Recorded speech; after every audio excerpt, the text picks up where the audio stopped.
মানুষের কর্মের প্রতিফল হিসেবে কত চমৎকার জান্নাত রব্বুল আলামিন নাজ নেয়ামত দিয়ে পরিপূর্ণ করে আমাদের জন্য প্রস্তুত করে রেখেছেন। পৃথিবীর কোনো মানুষ সেটা জানে না। পড়েন সুবহানাল্লাহ।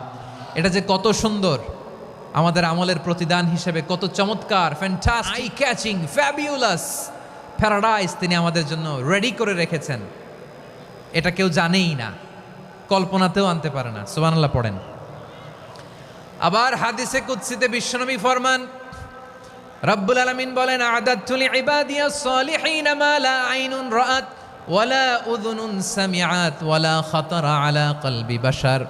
আল্লাহ বলেন, আমার নেককার বান্দাদের জন্য এমন চমৎকার জান্নাত আমি রেডি করে রেখেছি, মা লা আইনুন রাআত, কোনো চোখ সে জান্নাতকে দেখে নাই, ওয়ালা উযুনুন সামিআত, কোনো কর্ণকুহর সেই জান্নাতের আওয়াজ শোনে নাই, ওয়ালা খাতারা আলা কলবি বাশার, মানুষ কল্পনাতেও জান্নাতের ছবি আঁকতে পারে না। সুবহানাল্লাহ।